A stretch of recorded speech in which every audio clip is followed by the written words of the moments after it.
All praises to the Most High. So tonight's topic is the Feast of Purim. Okay, pay close attention. I'm going to be going over the lesson rather quickly. I'm going to be touching on prophetic things, so pay close attention, all right? Let's open up with the book of Esther, chapter 11, verse 2. Let's start there. Esther, chapter 11, and verse 2.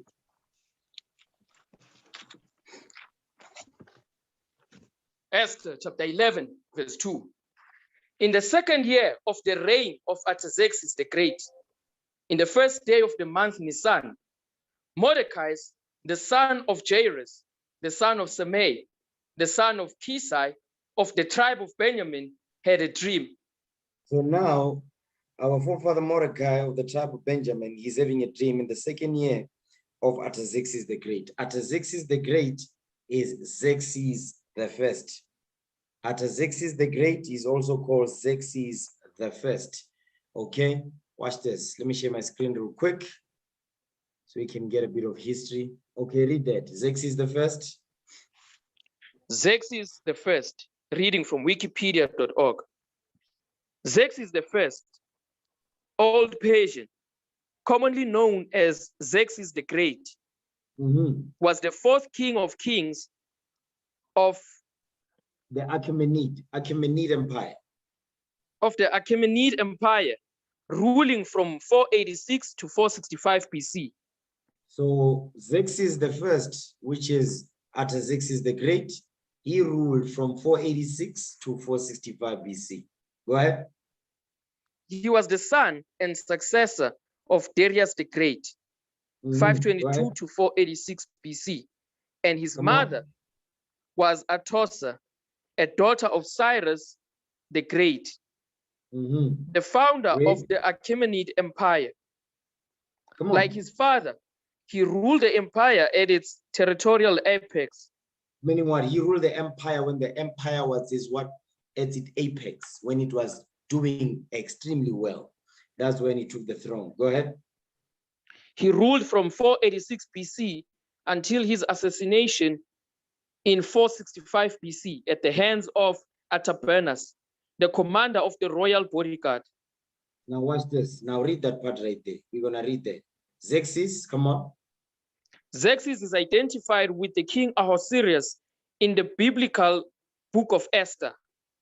Xerxes is Ahasuerus in the book of Esther. Esther 1:1, when we read that, Xerxes, that's Xerxes the First, or Artaxerxes the Great. Okay, read that part again. Xerxes is identified with the king Ahasuerus in the biblical book of Esther, which some scholars consider to be historical romance. They are talking nonsense. It's not a historical romance. This is biblical fact. It's a biblical fact. Okay, now let's go back. Esther chapter 11, read verse 2 again. Esther chapter 11, verse 2. In the second year of the reign of Artaxerxes the Great, in the first day of the month Nisan, Mordecai, the son of Jairus, the son of Semei, the son of Kisai, of the tribe of Benjamin, had a dream. So Mordecai, our forefather, had a dream. Okay, go ahead. Who was a Jew and dwelt in the city of Susa. Before we get there, read verse 2 again. Read verse 2 again. I just want to touch on something. Come on. The book of Esther, chapter 11, verse 2. Read. In the second year of the reign of Artaxerxes the Great, in the first day of the month Nisan. Which month? Mordecai. In the first day of the month Nisan. In the first day of the month Nisan. In the first day of the month Nisan. Okay, give me the book of Esther 3, verse 7. Esther. Esther chapter 3 and verse 7. Okay, let's find out when is the month Nisan. All right, Esther 3, verse 7. Let's get that. Esther chapter 3, verse 7. In the first month, that is the month Nisan, in the 12th year. The first month is the month Nisan. That's the first month. That's what we call today January. The first month is called the month Nisan. Go ahead. That is the month Nisan, in the 12th year of King Ahasuerus.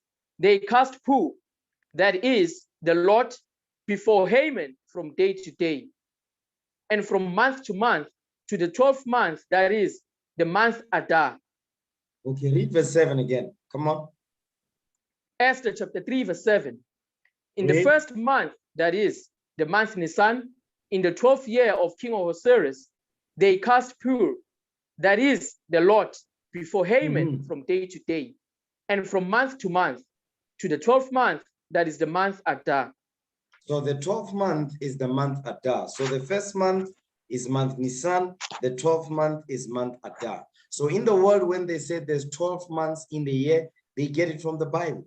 You understand? They get it from the Holy Bible. Understand that? Okay, now let's go back. Esther chapter 11.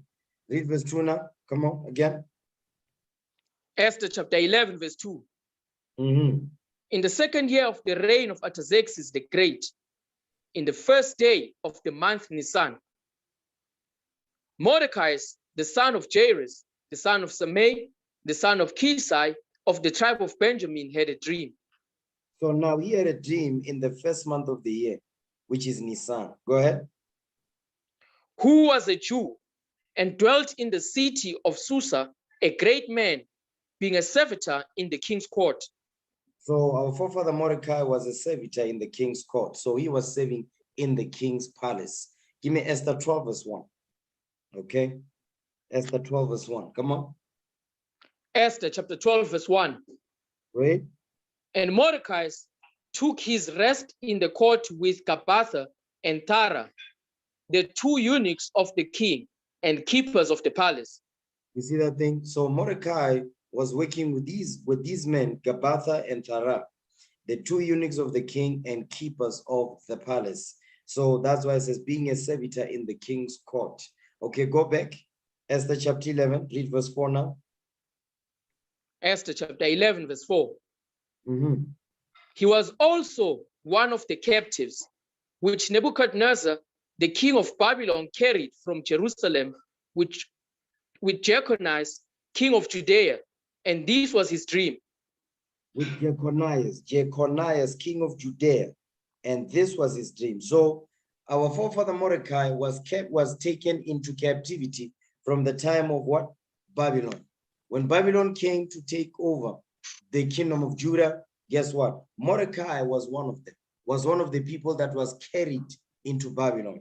Give me the book of 2 Kings 24 verse 6. Let's get some history on that. Just this during the time of Jeconiah. When Jeconiah was the king of Judea, that's when Nebuchadnezzar came to carry Israel into Babylon. When that happened, Mordecai was one of the people that was taken into captivity by Babylon. Okay, 2 Kings chapter 24 verse 6. Read that. 2 Kings chapter 24 verse 6. So Joachim slept with his fathers, and Joachim, his son, reigned in his stead. So here Joachim, it says Joachim slept with his father, he died, and Joachim, his son, reigned in his stead. Now the son has taken the throne now. Jump down to verse 8. 2 Kings chapter 24 verse 8. Joachim was 18 years old when he began to reign. And he reigned in Jerusalem 3 months. And his mother's name was Nehushta, the daughter of Elnathan of Jerusalem. So now Joachim, it says he was 18 years old when he began to reign, right? So now Joachim, remember what we read in Esther, it says Jeconiah. Hold that, give me the book of Baruch, okay, Baruch chapter 1 verse 2. Baruch 1 verse 2. Let's see who is Joachim, okay? Baruch 1 verse 2, let's get there. Baruch chapter 1 and verse 2. Baruch chapter 1 verse 2. Go ahead. In the 5th year, and in the 7th day of the month, what time as the Chaldeans took Jerusalem and burnt it with fire? The Chaldeans, that's Nebuchadnezzar. Give me the book of Ezra real quick. Ezra chapter 5, okay? Give me Ezra. Ezra 5, read verse 12. Ezra chapter 5 verse 12. But after that, our fathers had provoked the God of heaven unto wrath. He gave them into the hand of Nebuchadnezzar, the king of Babylon, the Chaldean. The what? The Chaldean. So we were given into the hands of Nebuchadnezzar, king of Babylon, the Chaldean. Go ahead. Who destroyed this house and carried the people away into Babylon. So the Chaldeans goes into Babylon. So go back to Baruch now, chapter 1, verse 2 again. Baruch chapter 1, verse 2. In the 5th year, and in the 7th day of the month, what time as the Chaldeans took Jerusalem and burnt it with fire. Come on. And Baruch did read the words of this book in the hearing of Jeconias, the son of Joachim, king of Judah, and in the ears of all the people that came to hear the book. You see that part right there? So when our forefather Baruch read the words of Jeremiah before Jeconias, Jeconias is Joachim. You understand? The son of Joachim. It says the son of Joachim, king of Judah, in the ears of all the people that came to hear the book. So Jeconias is Joachim that we read about in 2 Kings 24, verse 8. Go back to 2 Kings 24, verse 8 again. 2 Kings chapter 24, verse 8. Go ahead. Joachim was 18 years old when he began to reign. And he reigned in Jerusalem 3 months. And his mother's name was Nehushta, the daughter of Elnathan of Jerusalem. Read. And he did that which was evil in the sight of the Lord, according to all that his father had done.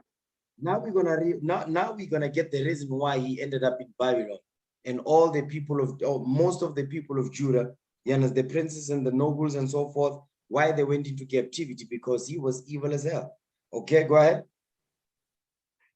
At that time, the servants of Nebuchadnezzar, king of Babylon, came up against Jerusalem, and the city was besieged. The city was besieged. Jump down to verse 12. Come on. Verse 12. And Joachim, the king of Judah, went out to the king of Babylon, he and his mother, and his servants, and his princes, and his officers.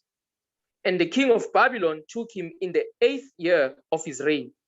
So now Joachim is taken into Babylon. They took his mother, his servants, the princes, and the officers. They were carried into Babylon. Jump down to verse 14. Come on. 2 Kings chapter 24, verse 14. And he carried away all Jerusalem, and all the princes, and all the mighty men of valor, even 10,000 captives, and all the craftsmen and smiths. None remained, save the poorest sort of the people of the land. So now our forefather Mordecai was part of this bunch that we're reading about in verse 14. You understand? The princes, the mighty men of valor. You understand? The craftsmen, the smiths. Our forefather Mordecai was part of this bunch. He went into captivity under the Babylonians during the time when Jeconias was the king, which is Joachim.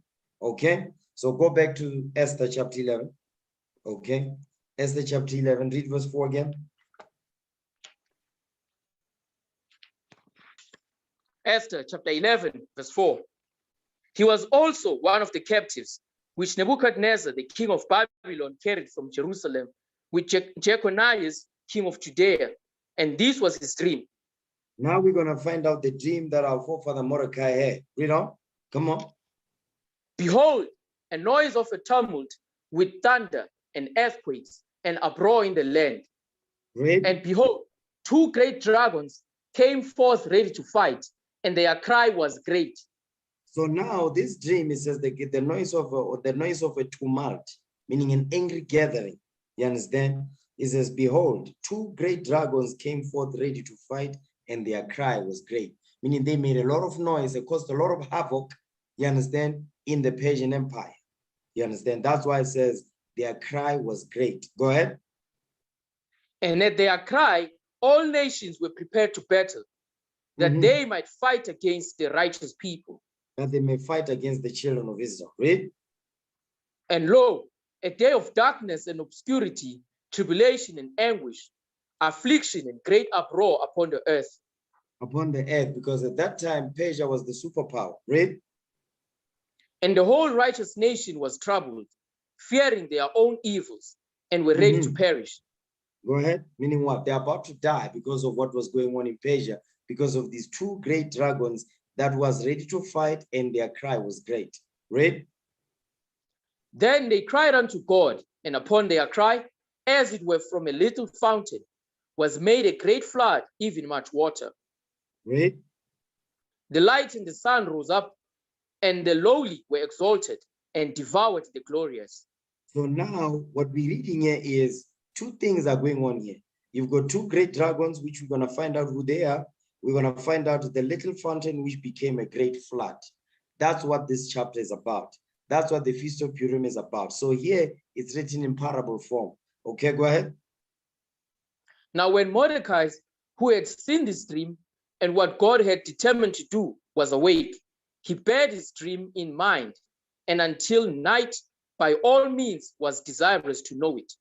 So he was desirous to know what the dream means so he can prepare himself. So jump up to verse 10 now. Jump up to verse 10. Read verse 10. Esther chapter 11, verse 10. Mm-hmm. Then they cried unto God, and upon their cry, as it were from a little fountain, was made a great flood, even much water. So now we're going to find out who this little fountain which became a great flood. Read on. The light and the sun rose up, and the lowly were exalted and devoured the glorious. You see that thing? The lowly was exalted and devoured the glorious. Now watch this. Now let's dig into this thing. Give me the book of Esther 1 and 1. Okay, Esther chapter 1 and verse 1. We're gonna find out who is the little fountain which became a flood.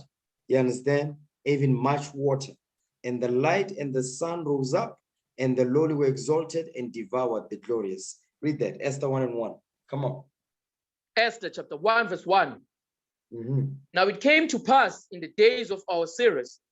This is Ahasuerus which reigned from India even unto Ethiopia over 127 provinces. So now this Ahasuerus, this is Xerxes the first, or Artaxerxes the Great. Okay, 486 BC and on down. Go ahead. That in those days, when the king Ahasuerus sat on the throne of his kingdom, which was in Shushan the palace. Right. In the 3rd year of his reign, he made a feast unto all his princes and his servants, the power of Persia and Media, the nobles and princes of the provinces being before him.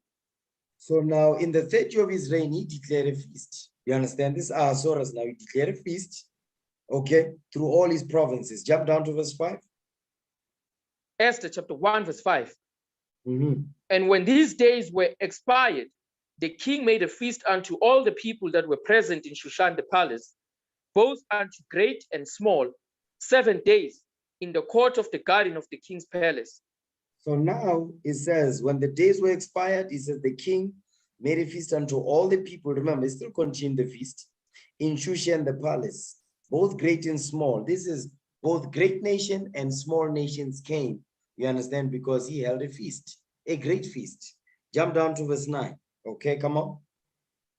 Esther chapter 1, verse 9. Also Vashti the queen made a feast for the women in the royal house, which belonged to King Ahasuerus. So now you've got the queen of Persia, Vashti. Okay, while the king he made a feast for the 127 provinces that he ruled over. Vashti the queen also made a feast for the women. Okay, go ahead. On the 7th day, when the heart of the king was merry with wine, he commanded Mehuman, Biztha, Habona, Bigtha, and Abatha, Zetha, and Carcass, the 7 chamberlains that served in the presence of Ahasuerus the king. So these 7 chamberlains, these went into the people that eventually were going to be put. This is part of his council. But these were the chamberlains, number 1, and they were royalty. You understand? They were royalty. But I'm going to show you what's going to happen next. Keep reading. To bring Vashti the queen before the king with the crown royal, to show the people and the princes her beauty, for she was fair to look on. So Vashti was a beautiful woman. You understand? Was a beautiful East Indian woman. So now he sent the chamberlain and said, listen, go in there and fetch Vashti the queen. You understand? Because the king now is what he says, he was merry with wine because he had a feast. Okay, well, go ahead. But the queen Vashti refused to come at the king's commandment by his chamberlains. Therefore, was the king very wroth, and his anger burned in him. Because now, I mean, this is disrespect. He sends his 7 chamberlains to go in there and fetch the queen. The queen is refusing. The only reason why the queen was able to have a feast for the women was because of the king. He is the ruler of Persia. But Vashti the queen, she forgot. She thought she was the king. Okay, go ahead. Then the king said to the wise men, which knew the times, for so was the king's manner toward all that knew law and judgment. So now it says the king said to the wise men, his counselors now, you understand, which knew the times. They understood time, justice, and judgment. They understood that thing. That's why when you look at the East Indians today, a lot of them, when they come to South Africa, they act like white people. The way the women, the way they dress, they start wearing pants, you understand? So the men are completely disrespected by the women. It's the same thing. These Ishmaelite women, they leave Saudi Arabia, they go to the Americas. They leave Saudi Arabia, they come to South Africa. They already start putting on jeans. You understand? Yeah, they cover their heads, but they're wearing jeans because they are Hellenized. You understand the mindset? So this right here, you're seeing the pop-off of feminism. This is the pop-off of feminism. It happened already in Genesis, obviously, but here is that spirit, that same spirit is continuing. Okay? Now jump down to verse 16. Watch this. Esther chapter 1, verse 16. And Memucan answered before the king and the princes, Vashti the queen has not done wrong to the king only, but also to all the princes and to all the people that are in all the provinces of the king Ahasuerus. He says, listen, because this is Memucan now. So listen, what Queen Vashti has done is not only just it's not only an insult to the king, but it's an insult to all the men of Persia. You understand? Go ahead. For this deed of the queen shall come abroad unto all women. Meaning what Vashti has done, the women of Persia, they are going to start to disrespect their husbands as well. Because if the queen can do it, that means it's okay for them to do it. Go ahead. So that they shall despise their husbands in their eyes. You see that thing? They're going to disrespect their husbands because if the queen can do it, that means that now the women have been given carte blanche to disrespect the king as well, to disrespect their own husbands. Okay, go ahead. When it shall be reported, the king Ahasuerus commanded Vashti the queen to be brought in before him, but she came not. She was still commanded, but she refused to come before the king. Go ahead. Likewise, shall the ladies of Persia and Media say this day unto all the king's princes, which have heard of the deed of the queen, thus shall there arise too much contempt and wrath. He says, because of what Vashti has done, guess what's going to happen? He says, thus shall there arise too much contempt and wrath. From who? From the women. Because the women are going to start to disrespect their husbands. And when the husbands speak, they're going to say, but Vashti did it, and the queen didn't do nothing. So Memucan is advising the king of what he needs to do in order to restore order in Persia. And to restore, once order is restored in the royal house, the rest of Persia, their houses, they're also going to be in order. You see that thing? Now watch this. Give me the book of Ecclesiasticus real quick. Let me just touch on that. Okay. Give me Sirach chapter 10. Read verse 1. Watch this. Ecclesiasticus chapter 10, verse 1. Go ahead. A wise judge will instruct his people, and the government of a prudent man is well ordered. You see that part right there? And the government of a prudent man, the prudent man is the wise man. The government of the wise man is well ordered. Okay, go ahead.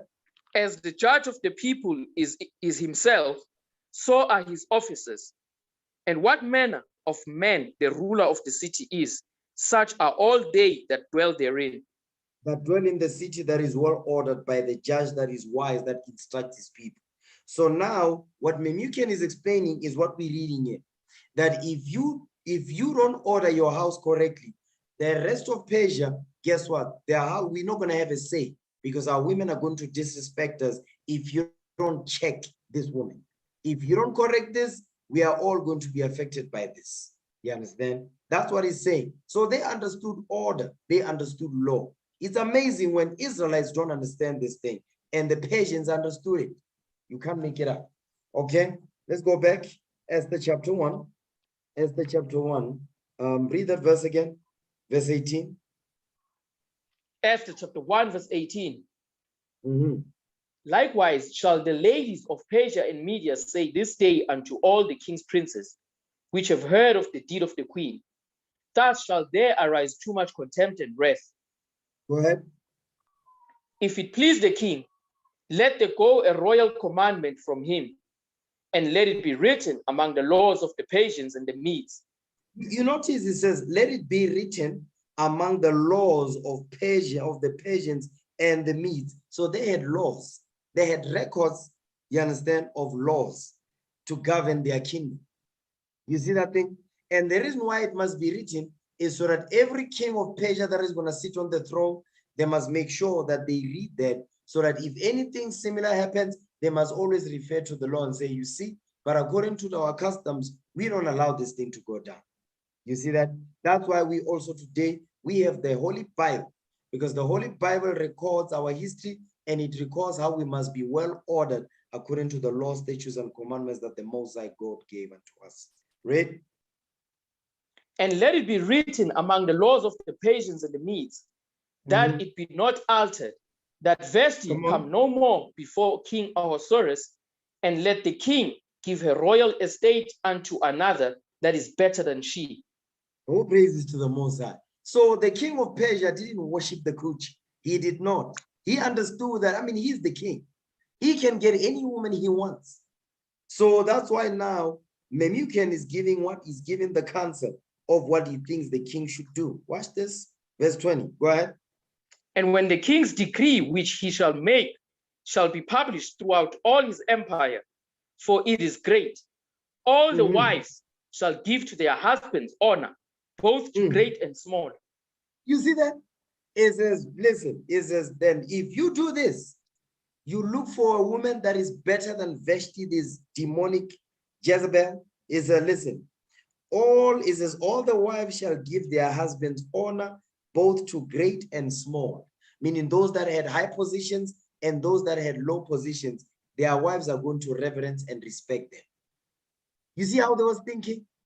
So when we try to do it, the people in the world, they say, no, the women, the Israelites, you know, the Israelite men, they are always about the law. They oppress the women. We don't oppress the sisters. How do we oppress the sisters? We apply the laws of God. And if the sister understands her role, she's going to find joy in submitting herself to her husband or the leadership as a daughter to make sure that what she understands what is written. But when we do it, because feminism is running rampant in the Black community, when we do it, they say we are sexist. We are paid. They say we're sexist. You understand? We are domineering and all that. But we are the head of the nation of Israel. We the leaders, we the kings. Okay? So we are not going to shy away from that. Go ahead. And the same pleased the king and the princes. And the king did according to the word of Memucan. Memucan. So Memucan gave the king advice, the wise man. You know, that was his counselors. He's like, okay, I agree with this. I'm happy with this. The mission is a goal. Let's do it. Go ahead. Watch this. For he sent letters into all the king's provinces, into every province according to the writing thereof, and to every people after their language, that every man should bear rule in his own house. What did he say? That every man should bear rule in his own house. That every man should bear rule in his own house. That's the order, that's the law. I know some of you men are scared. Don't be scared, brothers. You understand? The Bible will back you up. You sisters must be okay with this and be happy with it. Okay? That every man should bear rule in his own house. Okay? Go ahead. And that it should be published according to the language of every people. All the people that was in Persia, so that every man must bear rule in his own house, so that the empire of the Persians is in order. You see what they did? Give me that in 1 Timothy 3 verse 5. Okay. 1 Timothy chapter 3 verse 5.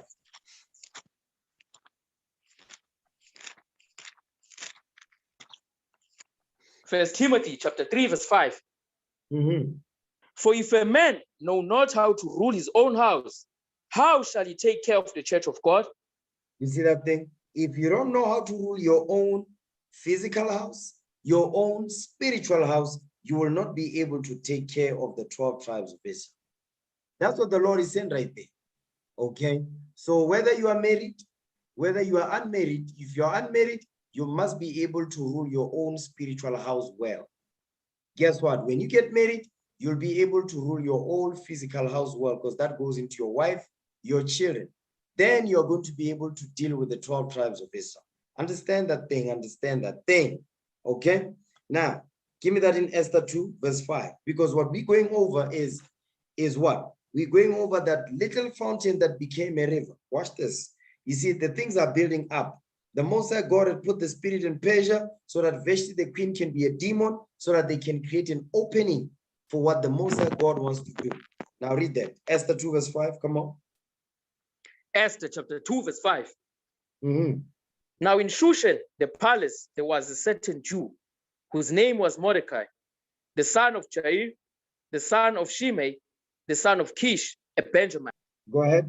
who had been carried away from Jerusalem with the captivity, which had been carried away with Jeconiah, king of Judah, whom Nebuchadnezzar, the king of Babylon, had carried away. So now Jeconiah is Jeconiah's, which is Jachin. Go ahead. And he brought up Hadassah, that is Esther, his uncle's daughter. So our foremother Esther's name was Hadassah. Her name was Hadassah, okay, before they changed it in Persia, because when the nation enslaved us, they renamed us, they changed us. That's what they did. They enslave, you rename, you change. That's what they did to us. And so that's what's going on here. Read verse 7 again. Esther chapter 2, verse 7.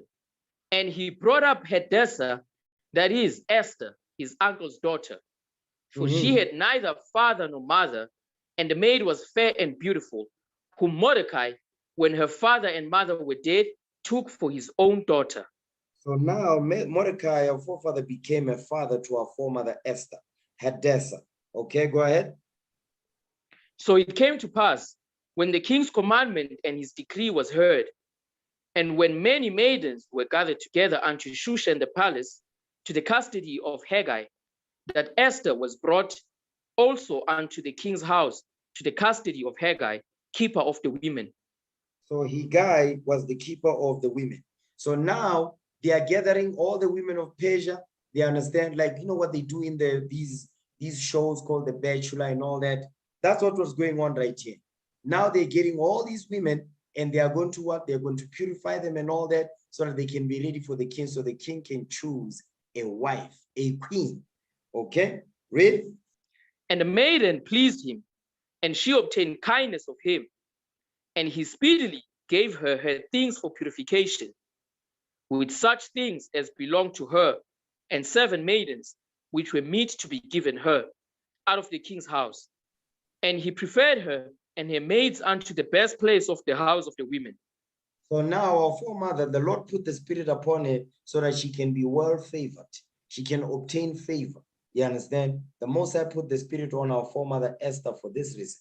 You understand? Read on. Go ahead. Esther had not showed her people nor her kindred, for Mordecai had charged her that she should not show it. Meaning what? She must not disclose to her kindred what was going on, because they're gonna what? The people talk. You understand? So he says, listen, let's contain this thing for now. You understand? Until such time that is the decree that the Most High God has put is gonna come to pass. Okay, come on. And Mordecai walked every day before the court of the women's house to know how Esther did and what should become of her. You see that thing? He was making sure that, guess what? Because remember, Mordecai was her father. Okay? Mordecai was her father. So be a father to the fatherless. That's what our forefather Mordecai did to our foremother Hadassah. Okay? So that's why it says, and what should become of her? He needed to make sure that she's walking uprightly. She's doing as she was commanded by him. Read. Now, when every maid's turn was come to go into King Ahasuerus, after that, she had been 12 months, according to the manner of the women. For so were the days of their purifications accomplished, to wit, 6 months with oil of myrrh, and 6 months with sweet odors, and with other things for the purifying of the women. So now they are purifying themselves for 12 months straight. They are going to purify themselves. Jump down to verse 17 now. Watch this. Pay close attention. Okay, come on. Esther chapter 2, verse 17. And the king loved Esther above all the women, and she obtained grace and favor in his sight more than all the virgins, so that he set the royal crown upon her head and made her queen instead of Vashti. Now read verse 17 again. Okay, come on. Esther chapter 2, verse 17.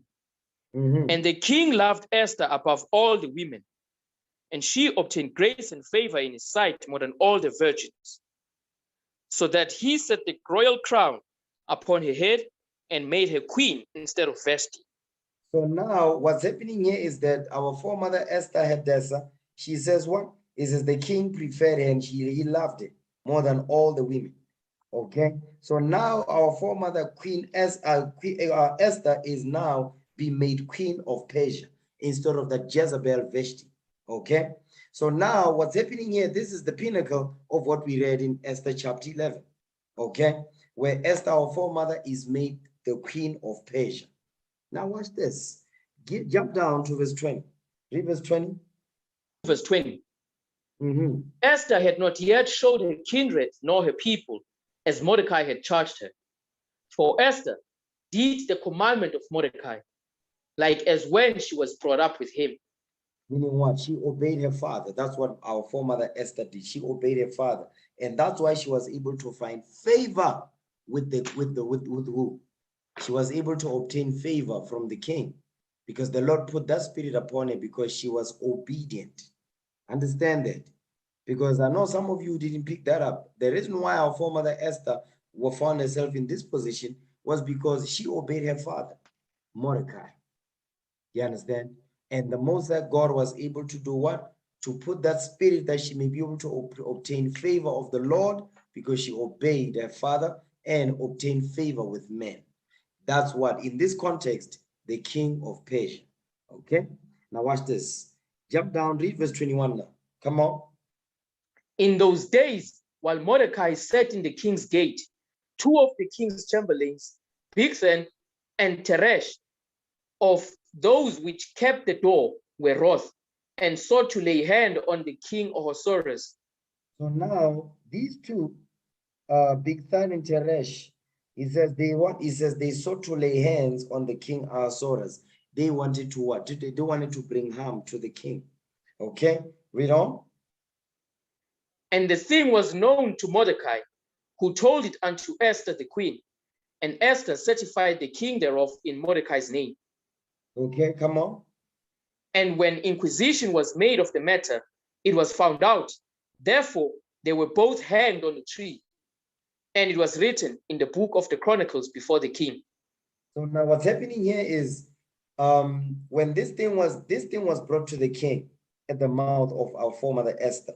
You understand? And the king made inquisition because the king was not just going to go and hang these two. Inquisition needed to be made because remember what we read in Esther 1. It says they understood what? They understood the times, law, and judgment. Okay, so they needed to do inquisition before. Now watch this. Give me the book of Esther 12 verse 1. Okay, Esther chapter 12 verse 1. Let's read that. Esther chapter 12 verse 1. And Mordecai took his rest in the court with Gabbatha and Tara, the two eunuchs of the king and keepers of the palace.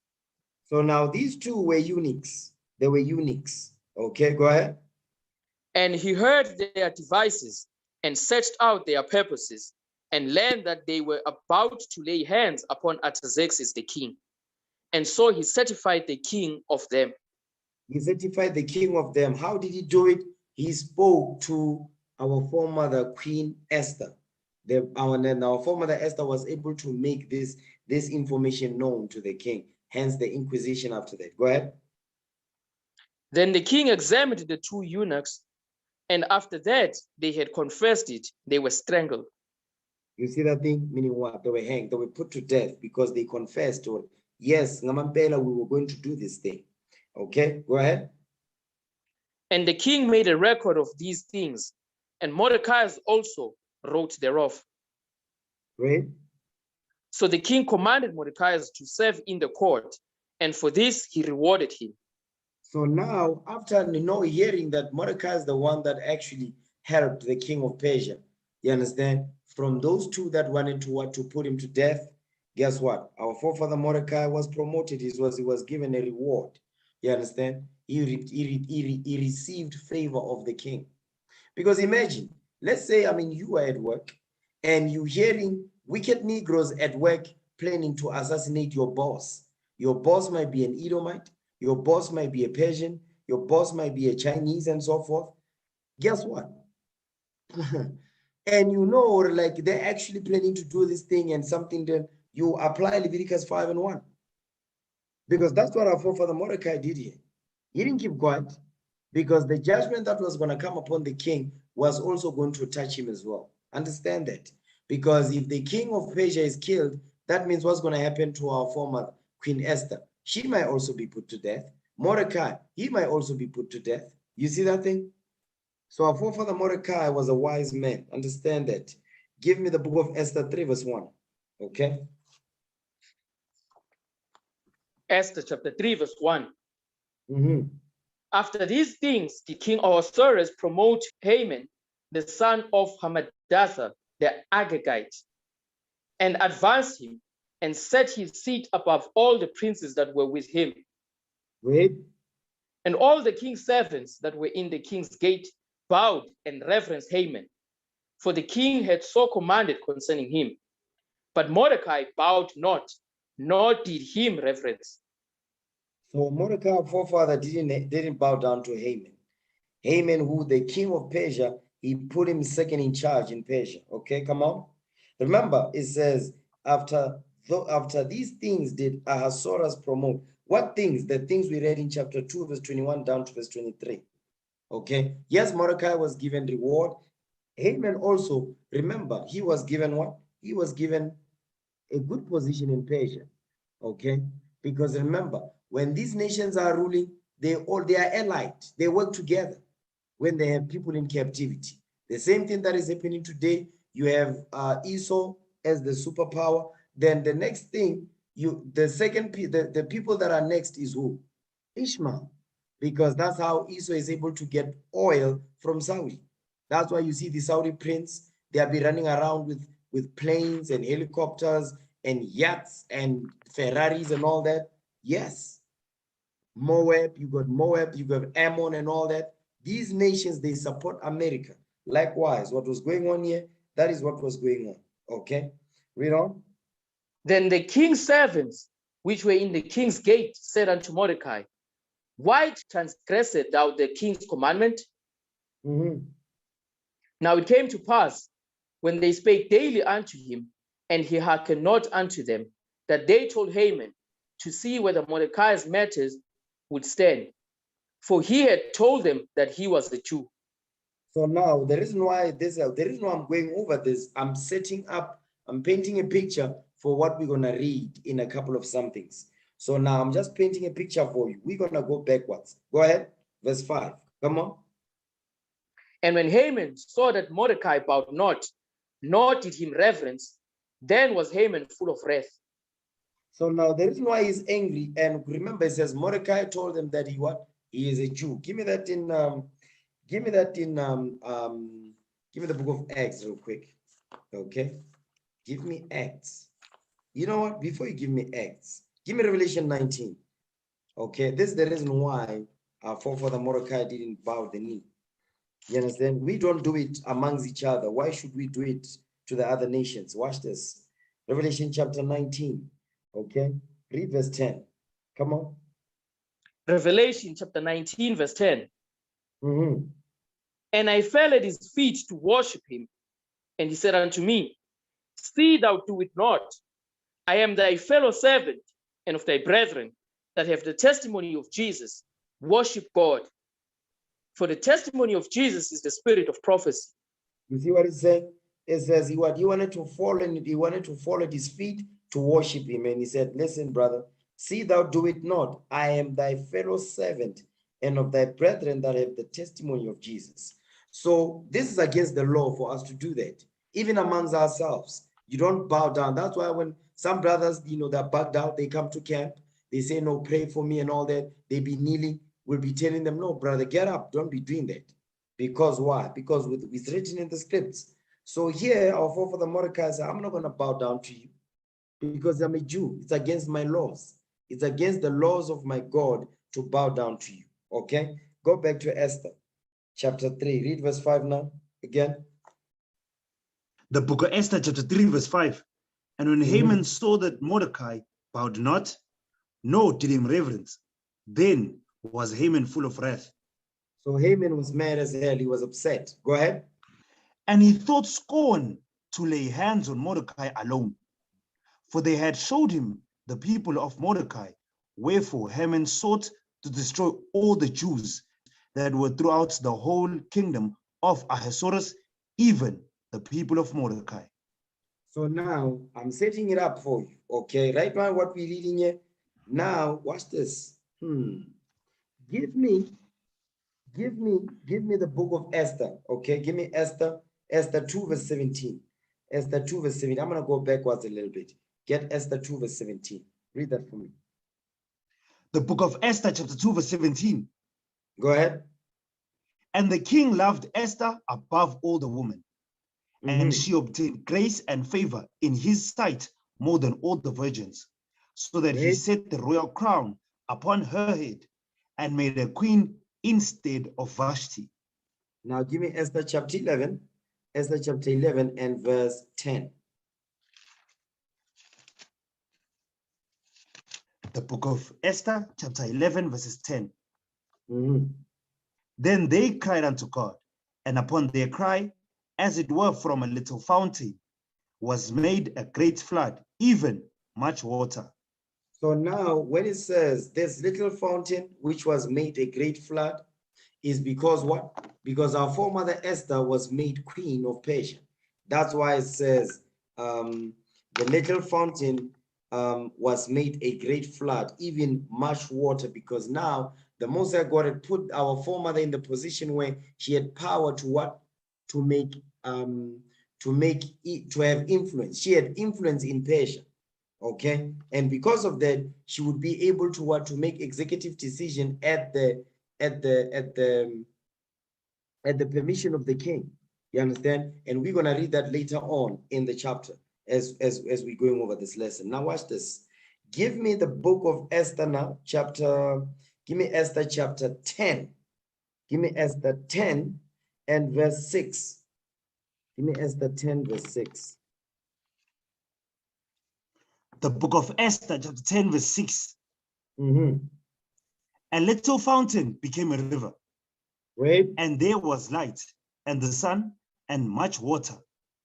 This river is Esther, whom the king married. This river is Esther, whom the king married. This river is Esther. This river is Esther. This river is Esther. Go ahead. Whom the king married and made queen. You see that thing? This river is Esther, whom the king married and made queen. So that little river that became a fountain is talking about our foremother Esther when the king married and made her queen of Persia. So that's what it means when it says the little fountain became a great flood. Why? Because our foremother Esther, she was quote unquote nobody in Persia. You understand? Until the Lord put the spirit on Vashti the queen to become a demon, and then there was an opening. So she moved up the ranks, she became the queen of Persia. That's what that means. That's why I'm going over this. Now watch this. Now go back, give me the book of Esther chapter 11, read verse 6 now. Esther 11 verse 6. Read that. The book of Esther chapter 11 verses 6. And behold, two great dragons came forth ready to fight. And their cry was great. And their cry was great. Go ahead. And at their cry, all nations were prepared to battle, that they might fight against the righteous people. Read. And lo, a day of darkness and obscurity, tribulation and anguish, affliction and great uproar upon the earth. Read. And the whole righteous nation was troubled, fearing their own evils, and were ready to perish. So now what we're going over here, what we're gonna go over, we're gonna go over the two great dragons, who the two great dragons are, you understand? And guess what? Though they're gonna be ready to fight, and their cry is gonna be great, meaning what? The noise of their conflict will be perpetuated throughout all Persia. That's what this is going into. Now give me the book of Esther now. Read Esther chapter 3, read verse 1. Esther 3 verse 1. We read it earlier on, but I'm going to read it again now. Watch this. Come on. The book of Esther, chapter 3, verse 1. Mm-hmm. After these things did King Ahasuerus promote Haman, the son of Hammedatha the Agagite, and advanced him, and set his seat above all the princes that were with him. Remember, at this point, our foremother Hadassah, she's the queen of Persia. Okay? She is the queen of Persia, because at the command and counsel of our forefather Mordecai.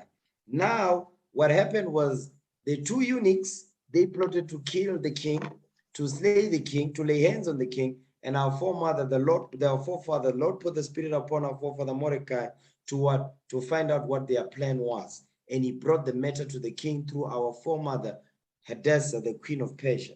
Okay? So now at this point, the matter has been brought to the king, and the two eunuchs have been strangled or hanged. Okay? Now, in process of time, this takes place. Read verse 1 again, once more again. Okay, come on. The book of Esther, chapter 3, verse 1. After these things did King Ahasuerus promote Haman, the son of Hammedatha the Agagite, and advanced him, and set his seat above all the princes that were with him. Read. And all the king's servants that were in the king's gate bowed and reverenced Haman.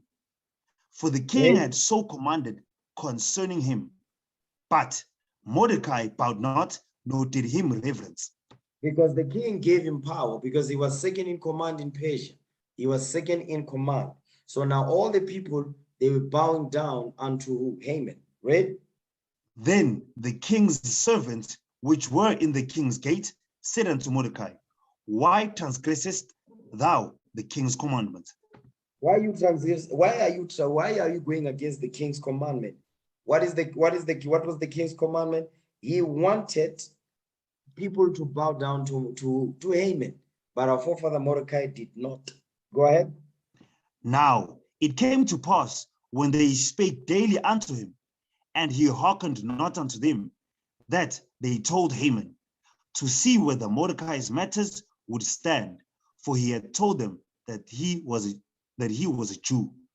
That's what we read in Revelation 19 verse 10. Come on. And when Haman saw that Mordecai bowed not, nor did him reverence, then Haman, full of wrath. Then so Haman was full of wrath. He was angry, he was upset, because our forefather Mordecai didn't bow down to him. But keep reading. Watch this. Come on, verse 6.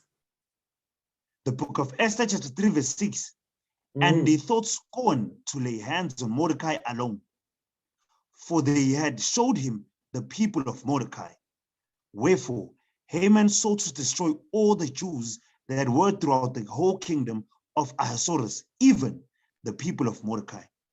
So meaning indeed the people of Mordecai. So because our forefather Mordecai didn't bow the knee to Haman, Haman was like, because of what this guy is doing, or what he is not doing, it says, guess what? I'm going to destroy all the people of Mordecai because of what Mordecai don't want to do. He doesn't want to bow down the knee unto me. So now, but you have to ask yourself, why would Haman have so much hatred? But I mean, he was triggered. He was triggered so much so that he was saying, listen, because of what you don't want to do, because of your disrespect, quote unquote, I'm going to make sure that everybody that is connected to you is put to death because of what you don't want to do. Now watch this. You might be asking, why? Let's back up. Who's Haman? Give me that in 1 Samuel, okay? 1 Samuel chapter 15, verse 2. Let's read that. Who's Haman? He says, Haman the Agagite. 1 Samuel chapter 15, verse 2. Let's read that. First book of Samuel, chapter 15, verses 2. Mm-hmm. Thus saith the Lord of hosts, I remember that which Amalek did to Israel, how he laid wait for him in the way when he came up from Egypt. So when we came out of Egypt, Amalek lay wait for us. You understand? Hold this. Give me the book of Deuteronomy 25. Okay. Give me Deuteronomy 25, verse 17. We're going to read down. Okay, let's read that. Let's get some accounts here. Okay, come on. Because here the Most High God is recalling the history of what happened when we came out of Egypt in the wilderness, or in our, not in the wilderness, but when we came out of Egypt, when we walked, you understand, to the Gaza Strip. Okay, come on, read that. The book of Deuteronomy, chapter 25, verse 17. Mm-hmm. Remember what Amalek did unto thee by the way, when you were gone forth out of Egypt. This is during the Exodus. When we came out, this is what Amalek did. Read on. How he made thee by the way, and smote the hindmost of thee, even all that were feeble behind thee, when thou wast faint and weary, and he feared not God. You see, meaning they didn't fear God, meaning Amalek don't fear God. So they came behind us, you understand? They went after the vulnerable. That goes into us. The feeble behind thee, that goes into the kids, that goes into the old men and the old women, the grannies and the grandpas. So they targeted those. Okay, come on. Therefore it shall be, when the Lord thy God hath given thee rest from all thine enemies round about, in the land which the Lord thy God giveth thee for an inheritance to possess it, that thou shalt blot out the remembrance of Amalek from under heaven. Thou shalt not forget it. You see what the Lord is saying? He says, you shall. This is future prophecy. He says, when you are in the land, you understand? Once you are in the land, guess what? Don't forget what Amalek did unto you. Don't forget. And the reminder was what we just read in 1 Samuel 15, which our forefather Saul forgot. He didn't remember. That's why the Lord was mad. Okay? So let's go back. 1 Samuel 15, read verse 2 again. First book of Samuel, chapter 15, verse 2. Mm-hmm. Thus saith the Lord of hosts, I remember that which Amalek did to Israel, how he laid wait for him in the way when he came up from Egypt. Come down to verse 5. Come on. And Saul came to a city of Amalek and laid wait in the valley. So he came to the city of Amalek, right? Go ahead. Jump down to verse 8 now. First book of Samuel, chapter 15, verse 8. And he took Agag, the king of the Amalekites, alive, and You see what he utterly did? destroyed. He says he took Agag, the king of the Amalekites. Agag, the king of the Amalekites. So Haman was an Agagite. So what was Haman? Haman comes out of the lineage of Agag. So who's Haman? Haman is Amalek. Haman is Amalek. Okay. Read that again, verse 8. First book of Samuel, chapter 15, verse 8. And he took Agag, the king of the Amalekites, alive, and utterly destroyed all the people with the edge of the sword. So he took Agag, the Amalekite, the king of the Amalekite, he took him alive. He didn't put him to death. You understand? When the Lord says, go and smite Amalek, destroy them all and everything they own too. So our forefather Saul didn't do that thing. Now watch this. Give me Ezekiel chapter 35. Ezekiel chapter 35. We're going to read verse 5. Watch this. The book of Ezekiel, chapter 35, verse 5. Because thou hast had a perpetual hatred, and hast shed the blood of the children of Israel by the force of the sword in the time of their calamity, in the time that their iniquity had an end. In the time that their iniquity had an end. So it says, Esau, Edom, Idumea, it says they have a perpetual hatred against us. You understand? An ongoing hatred. I'm going to show you how deep that goes. Remember, during the time of Ezekiel is during the time of who? Babylon. This is during the time of Babylon. The Persia has not taken over. It's during the time of Babylon. Jump down to verse 11, okay? The book of Ezekiel, chapter 35, verse 11.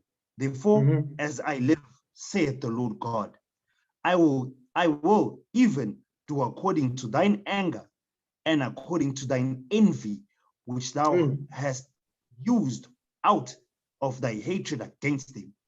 You see and that? I will make. So the Lord says, hold on, the Lord says, because of they have a perpetual hatred against us, and during the time when our calamity had an end, they did not. What did they do? I mean, when Nebuchadnezzar came against us, when we were running away, they helped Nebuchadnezzar to overthrow us. You understand? They were the ones that was blocking the way when the Chaldeans set Jerusalem on fire. So the Lord is saying, because of this hatred that you've got, the Most High God says, I'm going to destroy you according to the anger that you have against my people, the envy that you have, and the hatred that you have against them. Go ahead. And thou shalt know that I am the Lord. No. And I will make what? Excuse me, Silas. The last part of that verse, the last part of verse 11. And I will make myself known unto them. You understand? When I have judged thee. Okay. So what the Lord is saying here in Ezekiel, he said, listen, these people, they have an ongoing hatred against you. That's what you are seeing today. You look at Amalek, the Jewish people in our land today, they have an ongoing hatred against us. They are the ones that control the media. They are the ones that control the music industry. You understand? They control the banks, the broadcast, these broadcast institutions and so forth. They are the ones that give young black men money to do what? To push out garbage lyrical content that promote violence, that promote promiscuity, that promote prostitution, that promotes rape and murder and the shedding of blood and going to jail. They promote stealing. They promote robbing. They promote gangbanging. That's what they do. Who's behind this? Amalek is behind this. Jewish people. They are the ones that give these young rappers money to do what? To push garbage out. Not just the rappers, but the R&B singers as well, the gospel singers as well, because none of them, they are not glorifying the Lord, these gospel singers. We see a lot of scandals about them. Who's funding them? Amalek is funding them. You understand? So that's the envy, anger, and the hatred they have against us. So Haman, he carrying the same evil, demonic hatred that his forefathers had from the time of Esau, when our forefather Jacob was given the blessing. He said what? He hated our forefather Jacob from that day until today. So that hatred was ongoing. That's why when we came out of Egypt, who came against us? Amalek, which is white people who call themselves Jewish today in our land. So the hatred has been ongoing from that time until now. And it's not going to stop until the Lord returns. You understand?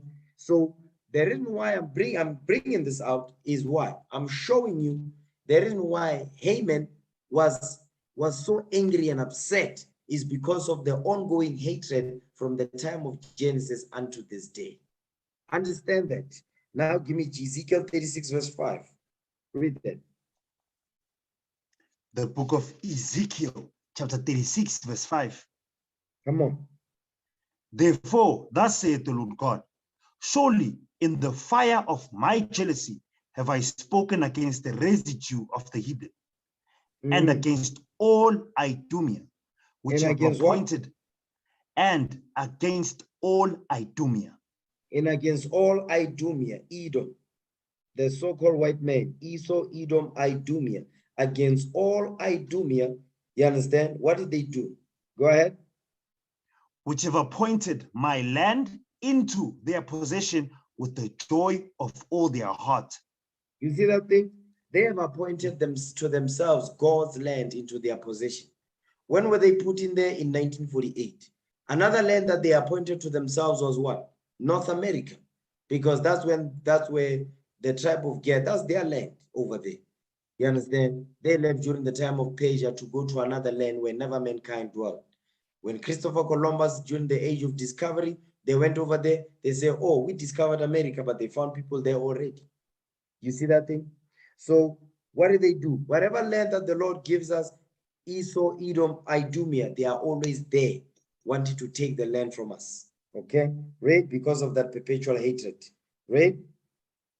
Which have appointed my land into their possession with the joy of all their heart, with despiteful minds, to cast it out for a prey. To cast it out for a prey, because now they are preying upon the land. They push the media, they push garbage and lies in the media, saying, no, they are the people of the book. They are the Jews when they are not, but they are the synagogues of Satan. They are the house of Satan. So what Haman's hatred comes from, I'm showing you where his hatred comes from. Okay, so let's go back. Go back now to Esther chapter 3. Let's go back there. Esther chapter 3, read verse 6 again. The book of Esther, chapter 3, verse 6. Mm-hmm. And he thought scorn to lay hands on Mordecai alone, for they had showed him the people of Mordecai.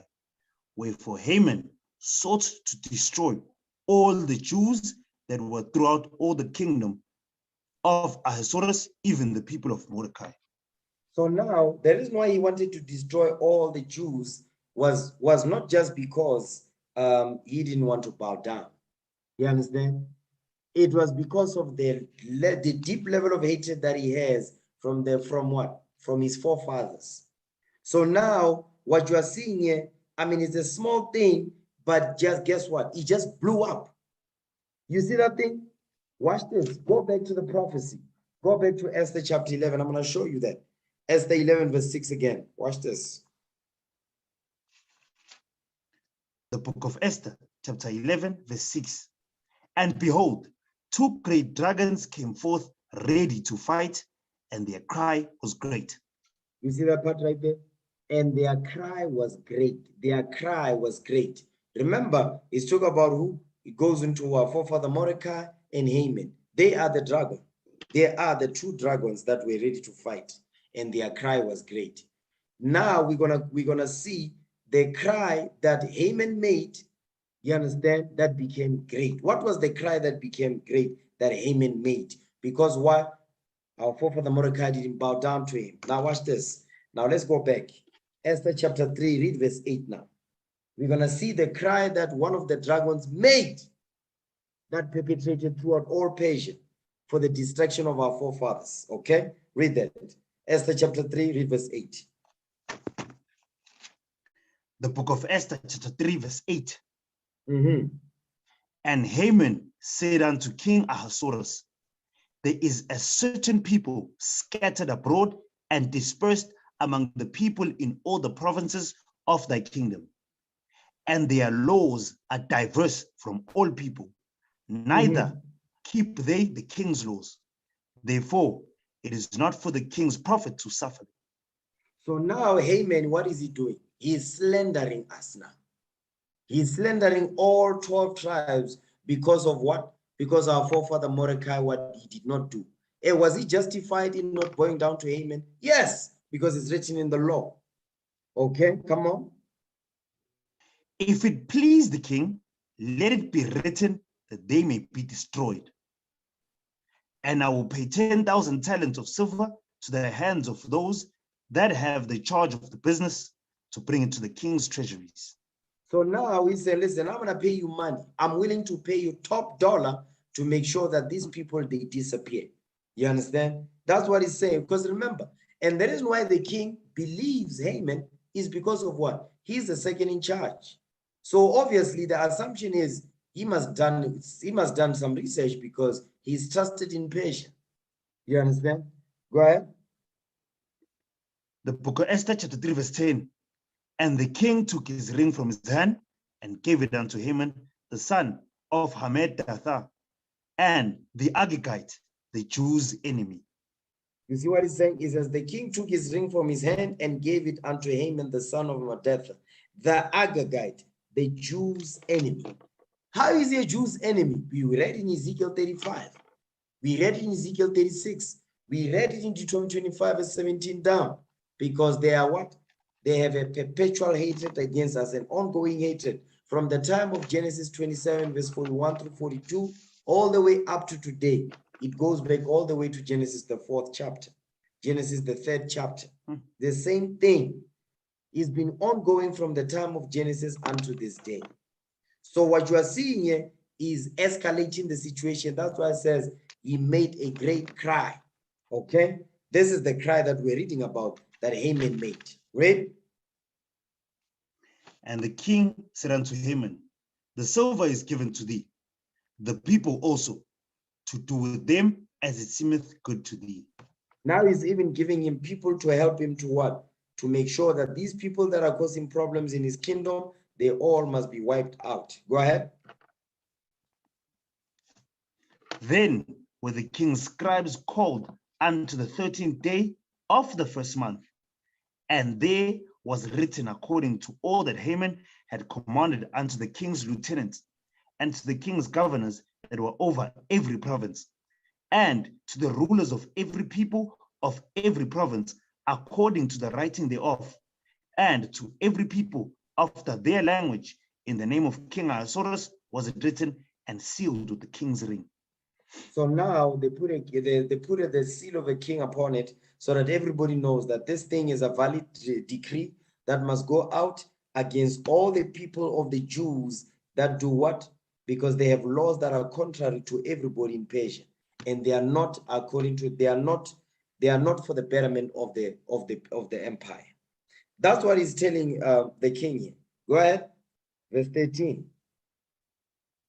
And the letters were sent by posts into all the king's provinces to destroy, to kill, and to cause perish all Jews, both young and old, little children and women, in one day, even upon the 13th day of the 12th month, which is the month Adar, and to take the spoil of them for a prey. You see that thing? Look at the words that are being used here. It says, in all the king's provinces to destroy, to kill, and to cause to perish all the Jews, both young and old, little children and women. Isn't the same thing that we read about in Deuteronomy 28, verse 49 to verse 50? It's the same thing. You understand? They did not reference the old men, they did not reference the children or the women. Their job was to kill and destroy, and to overthrow, and to colonize, and to conquer, and to rename us, and to enslave us. That's the mindset of all these, especially Esau. Because of what? Because of Genesis 27, when our forefather Isaac gave our forefather Jacob the blessing. Okay, now watch this. Now give me the book of Esther chapter 13. Let's read, because remember now, he told the king what he wanted to do, and the king assisted him with people to help him to do this thing. Now the letters, the letters were sent by posts. Okay, now we're going to read the content of the letter. Now the king is going to, remember it says the king sealed it with his ring, meaning the king's signet, just like what Jezebel did. What Jezebel did, he forged, he wrote letters in Ahab's name. That's what's going on here. Haman is doing the same thing. Give me that in Esther chapter 13. Read verse 1. Esther 13 verse 1. Okay, come on. The book of Esther chapter 13 verse 1. The copy of the letters was this. The great king Artaxerxes writeth these things to the princes and governors that are under him from India unto Ethiopia, in 107 and 20 provinces. So now Artaxerxes, remember, this is the letter, King Artaxerxes is now approved this letter to go out, to kill, to destroy, and to wipe out the Jews. Go ahead. After that, I became Lord over many nations, and had dominion over the whole world, not lifted up with presumption of my authority, but carrying myself always with equity and mildness. I purposed to settle my subjects continually in a quiet life, and making my kingdom peaceable, and open for passage to the utmost coast, to the renewed peace which is desired of all men. So now you see the mindset of the king of Persia. He said, listen, me, I want peace in my kingdom. So obviously he's writing this because he was told that there's certain people that are causing problems in your kingdom. So he's writing this based on that knowledge that Haman gave unto him, which was false. You understand? Haman had a personal matter, and he used the king of Persia to do what? To destroy the Jews. So he exploited his position, and he exploited the king of Persia's position in order to abuse us. You see that thing? Go ahead. Now, when I asked my counselors how this might be brought to pass, Haman, that excelled in wisdom among us and was approved for his constant goodwill and steadfast fidelity, and had the honor of the second place in the kingdom. So he was second. He was second to the king. You understand? So he had he was able to whisper a lot of things to the king of Persia. You understand? Go ahead. Come on. Declared unto us that in all nations throughout the whole world, there was scattered a certain malicious people that had laws. So now they are saying we are a malicious people. We are malicious. So that's the same thing they are saying about us today. You understand? We are a hate group. We teach hate. We're not teaching love. We hear that from the other nations. You understand? Edomites, Elamites, Ishmaelites, Moabites. You understand? Ammonites, Hamites. We hear this. Not only that, but we hear this from our own brothers and sisters, the Israelites, the so-called blacks and Bantus on this side of the earth. We hear the same thing from them as well. You understand? So they are slandering us. So they are in a heathen state of mind, pushing heathen customs and doctrines and philosophies and hatred towards their own people. Go ahead. Declared unto us that in all nations throughout the world there was scattered a certain malicious people that had laws contrary to all nations, and continually despised the commandment of kings. So as the uniting of our kingdom, honorably intended by us, cannot go forward. He says, because these certain malicious peoples that are scattered all over the earth, they are causing problems wherever they are scattered. That's the same thing that happened back then and what's happening today. Because remember, you must understand, think about it like this, right? Yes, we read about 70 AD. You understand, in Luke 21, verse 20 verse down to verse 24, when the temple of Jerusalem was destroyed and we ran deeper into the continent of Africa.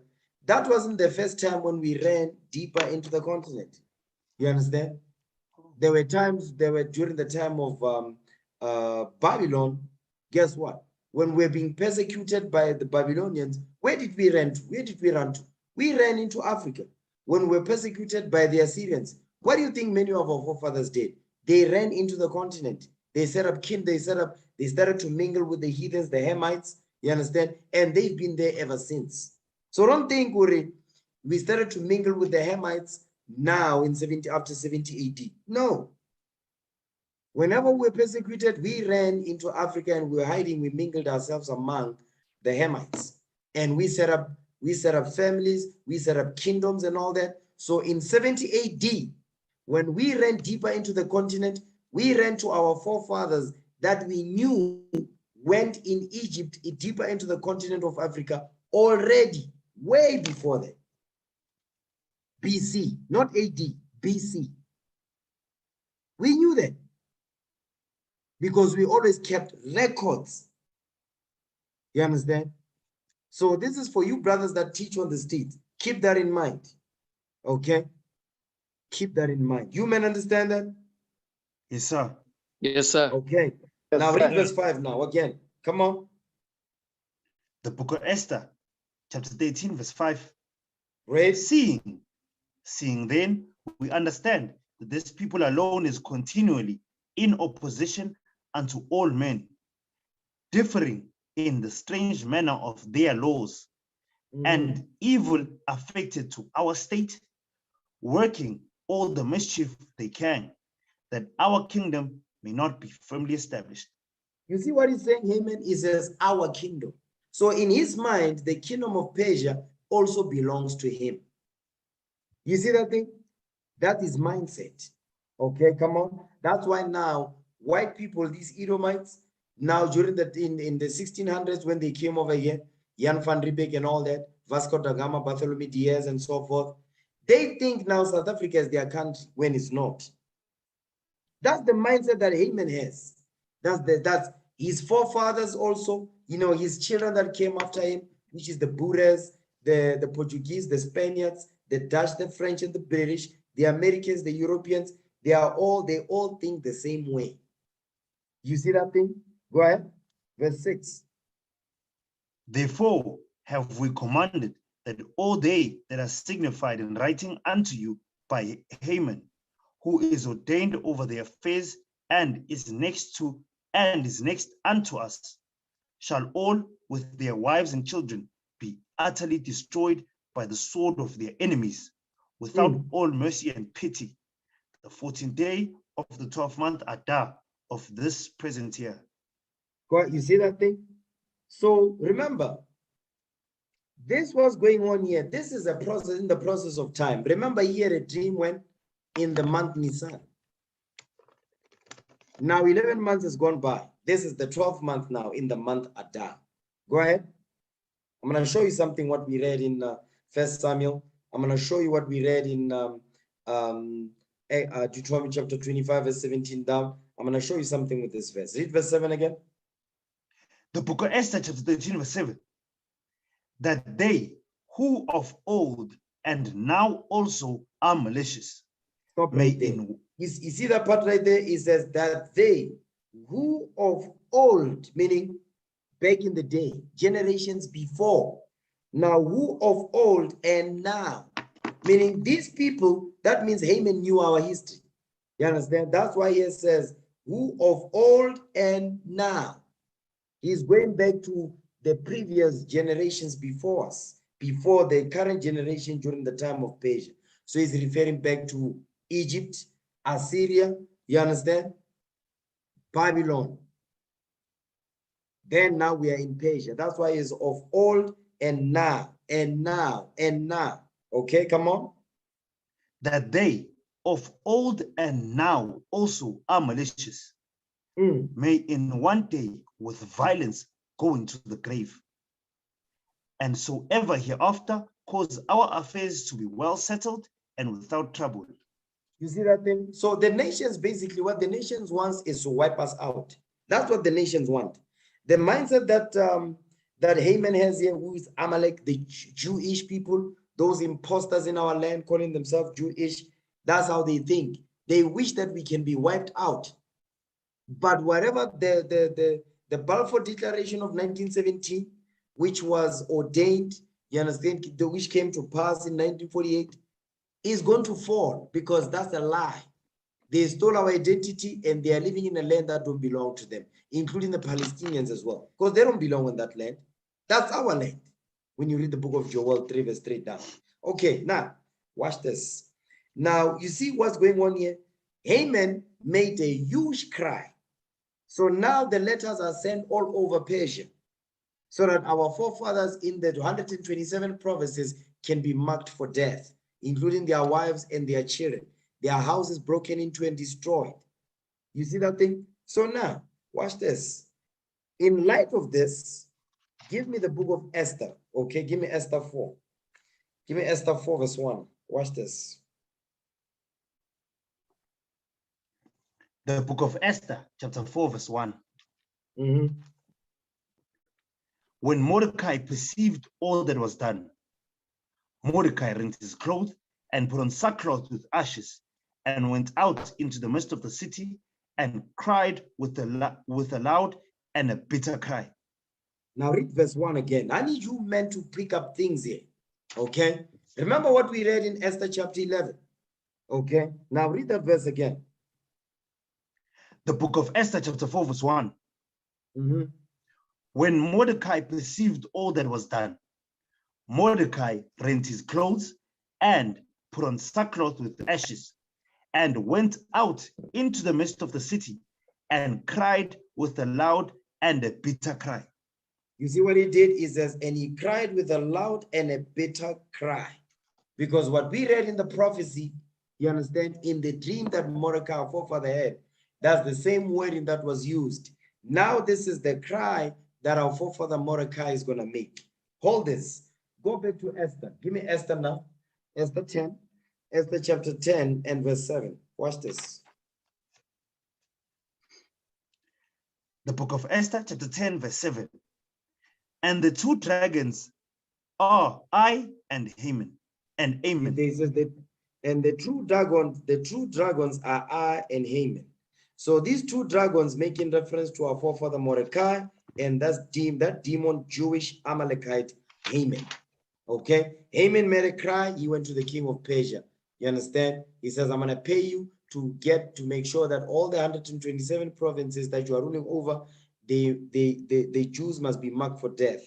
Now, our forefather is making a cry also, okay, to the Lord of heaven and earth.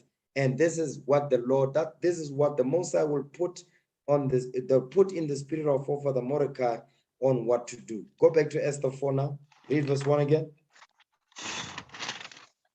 The book of Esther, chapter 4, verse 1. Great. When Mordecai perceived all that was done, Mordecai rent his clothes and put on sackcloth with ashes and went out into the midst of the city and cried with a loud and a bitter cry. Come on. And came even before the king's gate, for none might enter into the king's gate clothed with sackcloth. Because now he was in a state of mourning. Go ahead.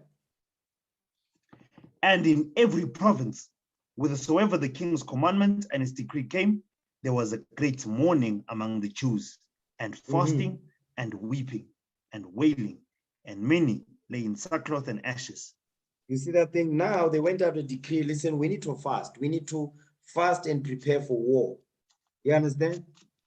We need to fast and prepare for war. Haman is preparing for war, which is one of the dragon. And our forefather Mordecai is also preparing for war by calling on the Lord of heaven and earth with fasting and putting on sackcloth, humbling themselves with weeping and wailing, that the Lord may be able to what? Have mercy upon them. Whenever we were faced with a problem, this is what we did. There's always been the solution. There's always been the formula. You understand? And it worked 100% all the time. Understand? Go ahead. The book of Esther, chapter 4, verse 4. So Esther's maids and her chamberlains came and told it her. Then was the queen exceedingly grieved, and she sent raiments to clothe Mordecai, and to take away his sackcloth from him, but he received it not. Right? Meaning what? He was like, no. I need to do this. Go ahead. Then called Esther for Hatak, one of the king's chamberlains, whom he had appointed to attend upon her, and gave him a commandment to Mordecai to know what it was and why it was. So now he said, listen, okay, I'm going to send one of the king's chamberlains to come and talk to my father. Go ahead. The book of Esther, chapter 5, verse 6. Chapter 4, verse 6. 4, verse 6. Right? So Hatak went forth to Mordecai unto the street of the city, which was before the king's gate. And Mordecai told him of all that had happened unto him, and of the sum of the money that Haman had promised to pay to the king's treasuries for the Jews to destroy them. So now our forefather Mordecai is explaining what's going on to our foremother Esther. Go ahead. Also, he gave him the copy of the writing of the decree that was given at Shushan to destroy them, to show it unto Esther, and to declare it unto her, and to charge her that she should go in unto the king to make supplication unto him, and to make request before him for her people. So now what's going on here is that our forefather is telling our foremother Queen Esther, said, listen, this is what's going on, and I want you to take this, go and speak to the king on our behalf for the sake of your nation. This is what you must do now in order for you to what? To help us so we may be delivered from this evil that Haman has planned and plotted against us. Go ahead. And Hatak came and told Esther the words of Mordecai. Read. Again, Esther spake unto Hatak and gave him commandment unto Mordecai. Read.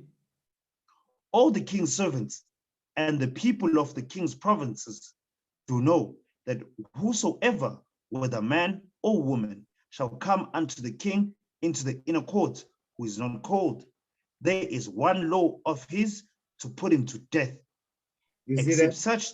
So the law was, if somebody come to the inner court where the king was and you were not called or requested of the king, the commandment of Persia was that they must be put to death. So now our foremother Esther is letting Hatak know to let Mordecai know. So listen, I will not be able to do this because of this. Okay, come on. Except such to whom the king shall hold out the golden scepter, that he may live. But I have not been called to come in unto the king these 30 days.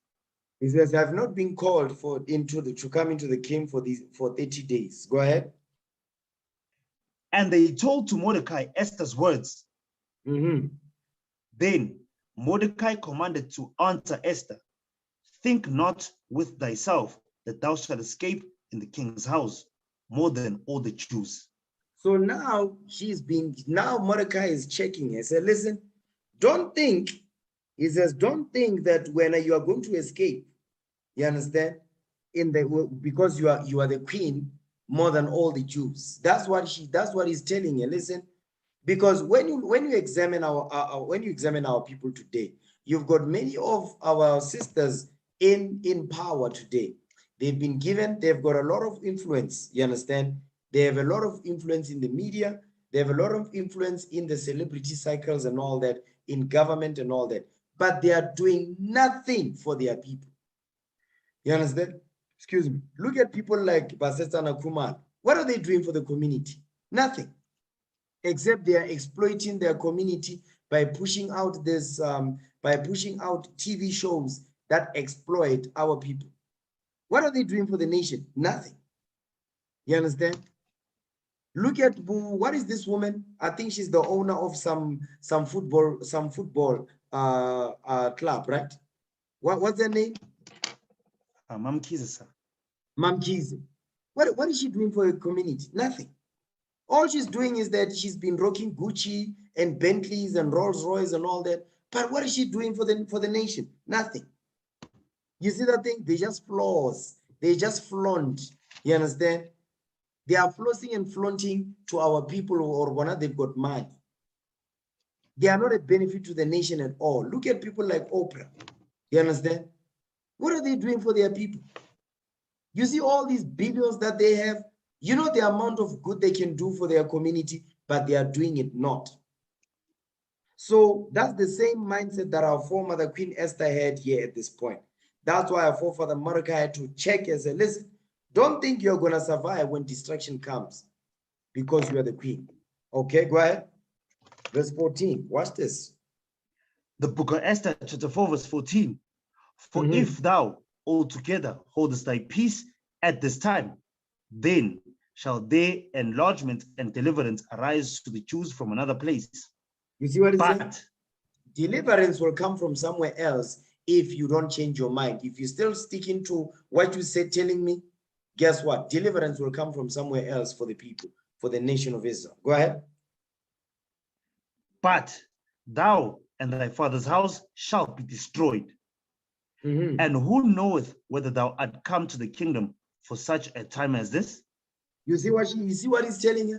He said, listen, the reason why you were made the queen of Persia was because the reason for it was such a time like this, where you can be able to what? To use your position of influence to be able to deliver and help your people, be a benefit to your nation, because she didn't see it like that. Now he's telling you, listen, you just don't know that the reason why you are the queen is because of such a time as this. That's the same mindset that our foremothers, like the same mindset that our sisters must have in the world, but they don't have that mindset. In fact, they look down on their own people. They disrespect their fathers and their mothers and their grandmothers and their grandfathers. That's what they do.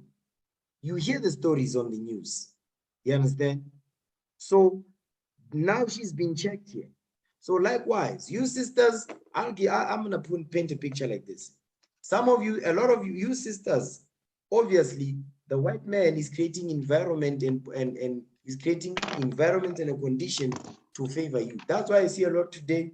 Black women, they're getting paid higher than the black men. So instead of actually seeing that, you understand, understanding that the reason why this is so is so that you can be a help and a benefit to your nation. Instead, what our sisters do, they look down on the black man. They look down on their fathers. They look down on their brothers. You understand? They disrespect their fathers. The women that are married, they disrespect their husbands because they are earning more than them. They no longer submit to them. They say, no, but I earn more than you, so I wear pants in the house. I make the final decisions in the house. That's not biblical. That is not biblical. Understand that. The classic example is what we're reading here. Go ahead. Verse 15. The book of Esther, chapter 4, verse 15. Then Esther bade them return Mordecai this answer. Go, gather together all the Jews that are present in Shushan, and fast ye for me, and neither eat nor drink 3 days, night or day. I also and my maidens will fast likewise, and so will I go in unto the king, which is not according to the law, and if I perish, I perish. Now she got her spirit right. She got her mind right. He said, listen, you see what she did? He says, go, it says, fast ye for me, neither eat nor drink 3 days, night or day. He says, I also and my maidens will fast likewise. He said, listen, we're going to fast for 3 days. Fast for me all day, and I'm going to fast inside here with my maidens. You understand? Then I'm going to go and speak to the king. If I die, I die. She got her mind right. She got her mind right because her father, Mordecai, was a revolutionary man. She became revolutionary right here. You brothers and sisters see that? Yes, sir. Yes, sir. I hope you can see that thing. Okay, I hope you can see that thing. Go ahead. Verse 17. Come on. So Mordecai went his way and did according to all that Esther had commanded him. You see that thing? So he decided, okay, now she got her mind right. We all gonna get ourselves together. We're gonna fast, afflict our souls because we're preparing for war. That's the great cry that our forefather Mordecai did. You understand? Haman made his cry. Our forefather Mordecai made even a bigger and a better cry. Why? Because everybody was against us in Persia because of what Haman, this Amalekite, this Jewish demon did. You understand? Now watch this. Give me the Esther 5:1. Okay, I'm gonna fast forward now quickly. Esther 5:1. The book of Esther, chapter 5, verse 1. Now it came to pass on the 3rd day that Esther put on a royal apparel and stood in the inner court of the king's house, over against the king's house. And the king sat upon his royal throne in the royal house, over against the gate to the house. So now our foremother Esther, she now wants to go and speak to the king. You understand? That's why it says, if I die, I die. Okay, now watch this. Jump down to verse 7, because what she did is that she set Haman up. She set him up. Okay. You know what? Read verse 3. The book of Esther, chapter 5, verse 3. Then said the king unto her, what wilt thou, Queen Esther? And what is thy request? It shall be even given thee to the behalf of the kingdom. To the half of the kingdom. Come on, it says, what is your request? Okay, it shall be given the even half of the kingdom. Read. And Esther answered, if it seem good unto the king, let the king and Haman come this day unto the banquet that I have prepared for him. So now our foremother Esther is setting Haman up. Okay, go ahead. Then the king said, cause Haman to make haste, that he may do as Esther had said. So the king and Haman came to the banquet that Esther had prepared. And the king said unto Esther at the banquet of wine, what is thy petition? And it shall be granted thee. And what is thy request? Even to the half of the kingdom it shall be performed. Read. Then answered Esther and said, my petition and my request is, if I have found favor in the sight of the king, And if it please the king to grant my petition and to perform my request, let the king and Haman come to the banquet that I shall prepare for them, and I will do tomorrow as the king had said. Then went Haman forth that day joyful and with a glad heart. But when Haman saw Mordecai in the king's gate, that he stood not up, nor moved for him, he was full of indignation against Mordecai. Go ahead. Nevertheless, Haman refrained himself, and when he came home, he sent and called for his friends and Zeresh, his wife. Right. And Haman told them of the glory of his riches and the multitude of his children and all the things wherein the king had promoted him, and how he had advanced him above the princes and servants of the king. Right.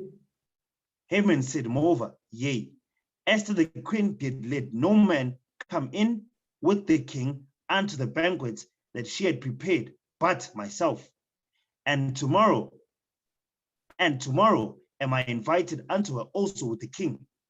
So now he's telling his wife and the friends, he said, listen, I've been invited to the king's banquet at the command of Esther, and nobody else is invited but me. Okay, now let's fast forward. Esther 7, read Esther chapter 7, verse 1. Watch this. The book of Esther, chapter 7, verse 1. So the king and Haman came to banquet with Esther the queen. The king said again unto Esther on the second day at the banquet of wine, what is thy petition, Queen Esther? And it shall be granted thee. And what is thy request? And it shall be performed even to the half of the kingdom. Then Esther the queen answered and said, if I have found favor in thy sight, O king, and if it please the king, let my life be given at my petition and my people at my request. Now he's saying, and my people at my request. Remember what Mordecai said to Esther. He said, listen, also don't make yourself known to the king that you are what? You are a Jew. So at some point, she's going to reveal this thing. That's why it says, if I perish, I perish. Go ahead. For we are sold, I and my people, to be destroyed, to be slain, and to perish. But if we had been sold for bondmen and bondwomen, I had held my tongue, although the enemy could not countervail the king's damage. Right. Then the king Ahasuerus answered and said unto Esther the queen, who is he, and where is he, that durst presume in his heart to do so? Right. And Esther said, the adversary and the enemy is this wicked Haman. Then Haman was afraid before the king and the queen. So now our foremother Esther, she's speaking now. The Lord has put the spirit upon her because she fasted for 3 days. Now it's time for the Lord to deliver them now. Go ahead. And the king, arising from the banquet of wine in his wrath, went into the palace garden. And Haman stood up to make request for his life to Esther the queen, for he saw that there was an evil determined against him by the king. Great. Then the king returned out of his palace garden into the place of the banquet wine, and Haman was fallen upon the bed whereon Esther was. Then said the king, will he force the queen also before me in the house? As the word went out of the king's mouth, they covered Haman's face. Come on. And Harbona, one of the chamberlains, said before the king, behold also, the gallows 50 cubits high, which Haman made for Mordecai, who had spoken good for the king, standeth in the house of Haman. Then the king said, hang him thereon. He says, hang him. He says, hanging on the 50 gallows cubits high. Hang him there. Okay, meaning kill him. Put this wicked Haman to death. Go ahead. So they hanged Haman on the gallows that he had prepared for Mordecai. Then was the king's wrath pacified. The king's wrath was pacified. So now at this point, Haman is put to death. And you understand? And who got the victory? The Most High got the victory. You understand? Because he put the spirit upon our forefather Mordecai and our foremother Esther. Okay? Now go back. Let's go back to Esther chapter 11. I'm almost done. Esther chapter 11. Okay. Esther chapter 11, read verse Esther chapter 11 and read verse 11. Esther 11 verse 11. Watch this. The book of Esther, chapter 11, verse 11. Then they cried unto God, and upon their cry, as it were from a little fountain. No, verse 11. Esther 11 verse 11. Read verse 11. Excuse me, sir. The book of Esther, chapter 11, verse 11. The light and the sun rose up, and the lowly was exalted and devoured the glorious. You see that thing? The glorious is who? Is Haman, because he seemed like he was glorious, but he wasn't. He was a wicked Edomite. Okay? Now, Esther chapter 10 now, read verse 8. The book of Esther, chapter 10, verse 8. And the nations were those that were assembled to destroy the name of the Jews. Come on. And my nation is this Israel, which cried to God and was saved. For the Lord had saved his people, and the Lord had delivered us from all those evils, and God hath wrought signs and great wonders, which have not been done among the Gentiles. You see that thing? So now, because the Lord delivered us, you understand, from the hand of Haman and the Persians that was influenced by the letter that Haman sent in the name of the king. So what we're reading here is that the Most High God delivered us from the hand of Haman and from those that were also prepared to do what Haman had said. Now watch this. Keep reading. Watch this. Therefore hath he made two lots, one for those people of God and another for all the Gentiles. He says, what? He says, therefore hath he made two lots, one for the people of God and another for all the Gentiles. That goes into the Persians. Read on.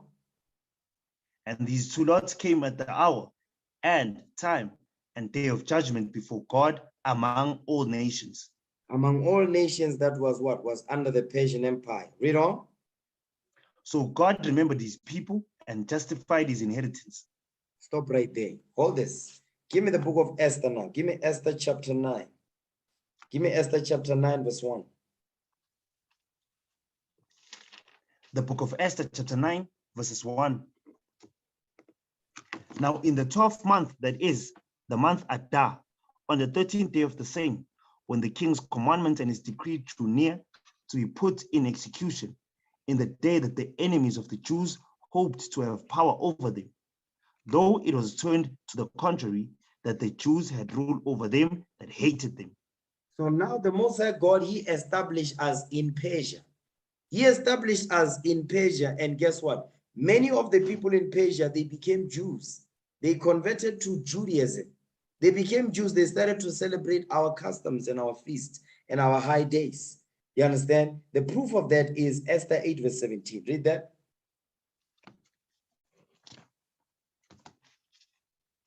The book of Esther, chapter 8, verse 17. In every province and in every city, whithersoever the king's commandment and his decree came, the Jews had joy and gladness, a feast and a good day, and many of the people of the land became Jews, for the fear of the Jews fell upon them. That's why it says he made what? He made two lots, one for the people of God and another for all the Gentiles. That's the prophecy. That's what we read in Esther chapter 10. So what we're reading in Esther 8 is the what? Is explaining what we read in Esther chapter 8, chapter 10, and verse 10. Now go back to Esther 9, read verse 2 now. Come on. The book of Esther, chapter 9, verse 2.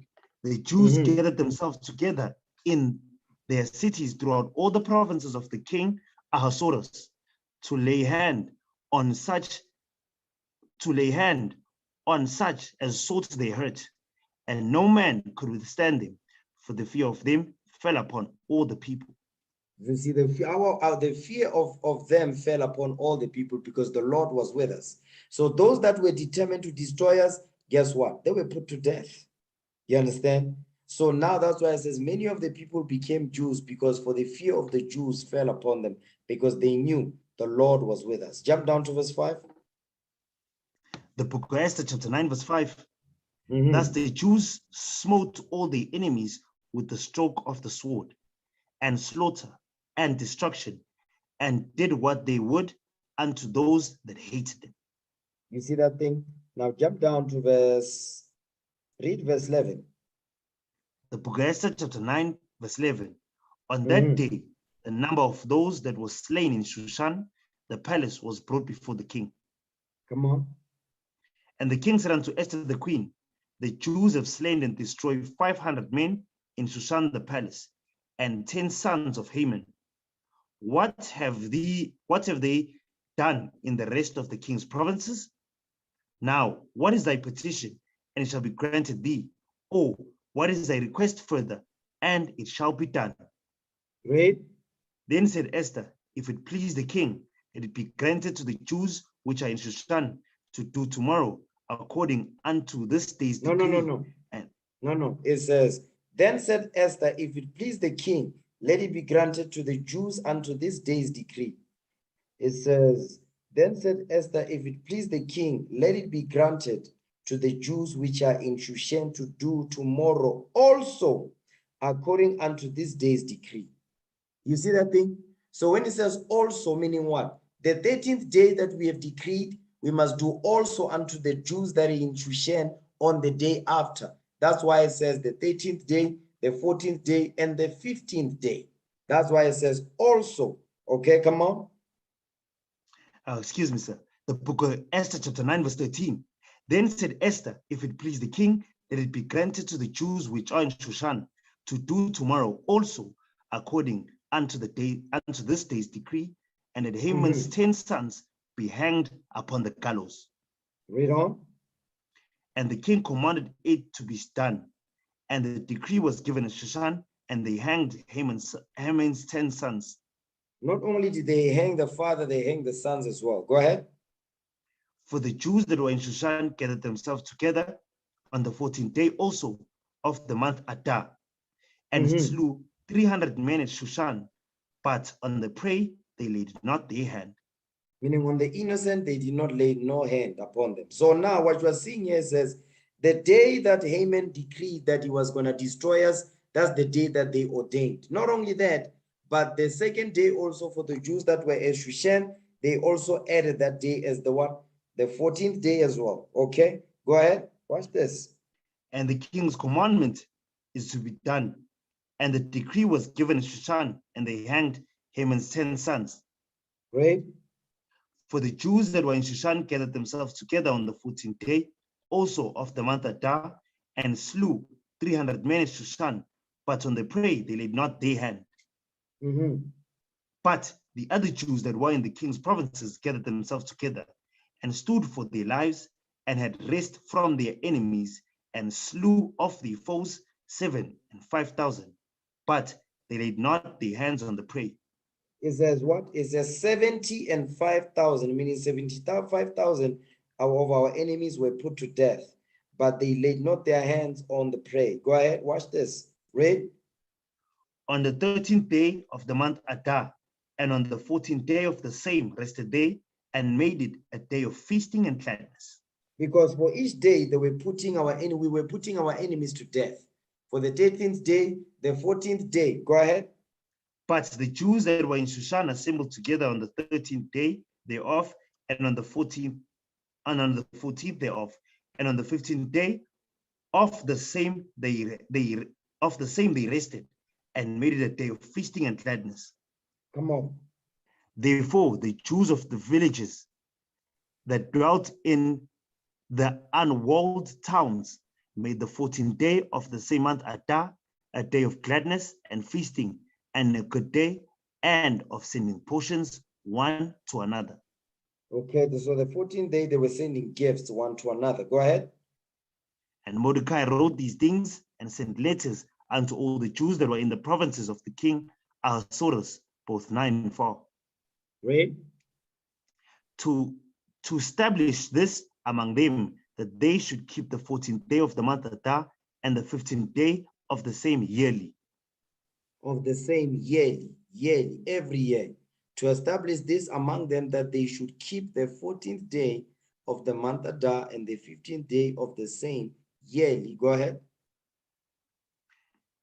As the days wherein the Jews rested from their enemies, and the month which was turned unto them from sorrow to joy, and from mourning into a good day, that they should make them days of feasting and joy, and of sending portions one to another, and gifts to the poor. Read. And the Jews undertook to do as they had begun, and as Mordecai had written unto them. Come on. Because Haman the son of Hammedatha the Agagite, and the enemy of all the Jews, had devised against the Jews to destroy them, and had cast Pur, that is the lot, to consume them and to destroy them. You see that thing? So Pur means the Lord. Pur means the Lord. You understand? It says he had devised against the Jews to destroy them, and had cast Pur, that is the Lord, to consume them and to destroy them. So now we used the word that we used the how do I call this? We used what Haman wanted to do against us, against him, and we created a feast out of it. You understand? Per means the Lord. So now Purim, you understand? Per means the Lord. Purim means the Lords. So the Lord became many lords. That's why we're celebrating it for 3 days. You understand? Go ahead. But when Esther came before the king, he commanded by letters that his wicked device, which he devised against the Jews, should return upon his own head, and that he and his sons should be hanged on the gallows. Come on. Wherefore they called these days Purim, after the name Pur. Therefore, for all the words of this letter, and of that which they had seen concerning this matter, and which had come unto them. Now I want to show you something in verse 27. Come on. The Jews ordained and took upon them, and upon their seed, and upon all such as joined themselves unto them, so as it should not fail, that they would keep these 2 days according to their writing, and according to their appointed time every year. So now, when it says the day after Mordecai's day or Mordecai's day, so Mordecai's day will be the 13th day, and the 2 days will be what will be extended to be called Purim for the Jews that were at Shushan and those that were what were in the villages in the unwalled, what do they call it? Unwalled towns, meaning in the villages. So you've got Mordecai's day, which is the 13th day. Then you've got 2 days after, which is now called what? Purim. So all those 3 days are called Purim. When it says Mordecai's day going into the 13th day, then Purim is those last 2 days, which all those 3 days, they are called Purim. Okay, everybody understand that? Yes, sir. Okay, Yes, sir. now keep reading. Verse The 28. book of Esther, chapter 9, verses 28, and that these days should be remembered and kept through every generation, every family, every province, and every city, and that Come these on. days of Purim should not fail among the Jews, nor the memorial of them perish from their seed. Jump down to verse 31 now. The book of Esther, chapter 9, verses 31, to confirm these days of Purim in their times appointed, according as Mordecai the Jew and Esther the queen had enjoyed them, and had enjoined them, and as they had decreed for themselves and for their seed, the matters of fastings and their cry. You see, I think the matters of their fastings and their cry, because what we read in the dream, which is the prophecy of what was going to happen, we are reading about it here. So what happened was that's why here says, according to Mordecai the Jew and Esther the queen had enjoined them. That them is what? The days. Mordecai's day and those 2 days. That's why now the feast is called the Feast of Purim, after the word Pur, that is the Lord. Now go back to Esther now. Esther chapter 11. Esther chapter 11. Now read verse 12. The book of Esther, chapter 11, verse 12. Now, when Mordecai, who had seen this dream and what God had determined to do, was awake, he bare this dream in mind, and until night by all means was desirous to know it. Now we know what the dream meant. We know who the dragons are. We know what the little fountain that became a river. Give me Esther 10 verse 13 now. The book of Esther, chapter 10, verse 13. Therefore, those days shall be unto them in the month Adar, the 14th and the 15th of the same month, with an assembly and joy and with gladness before God, according to the generations forever among his people. You see that? So the days of Purim is 2 days, but they are joined with Mordecai's day. So you've got Mordecai's day, then you've got what? Those 2 days, which is what? That's why it goes into what? You see that in verse 13 when it says, therefore those days shall be unto them in the month Adar, the 14th and the 15th day of the same month. Okay, so what we're reading here is we get Mordecai's day, and there's those 2 days according to what? Esther 9 verse 31 when it says, as Mordecai the Jew and Esther the queen had enjoined them. So those 2 days plus Mordecai's day goes into the Feast of Purim. Okay, so I'm going to end the class right there. All praises to the Lord. Let's break bread in the name of our Lord and Savior Jesus the Christ. Okay, because I believe there is a class, the Feast of Purim, which was quite longer that we did, I think last year, destruction of Nicaea and the Feast of Purim. But it wasn't done this way. So today I wanted to focus on the interpretation of the dream in terms of prophecy. Get that in, let's break bread in the name of Lord and Savior Jesus Christ. Okay. For I have received of the Lord that which also I delivered unto you, that the Lord Jesus, the same night in which he was betrayed, took bread. And when he had given thanks, he brake it and said, take, eat, this is my body, which is broken for you. This do in remembrance of me. After the same manner also he took the cup, and when he had supped, saying, this cup is the New Testament in my blood. This do ye as oft as ye drink it in remembrance of me. For as often as ye eat this bread and drink this cup, ye do show the Lord's death till he come. Wherefore, whosoever shall eat this bread and drink this cup of the Lord unworthily shall be guilty of the body and blood of the Lord. But let a man examine himself, so let him eat of that bread and drink of that cup. For he that eateth and drinketh unworthily eateth and drinketh damnation to himself, not discerning the Lord's body. For this cause many are weak, sickly among you, and many sleep. In the name of our Lord and Savior Jesus Christ, we pray. Amen. Let's give the Most High hand for that. All praises to the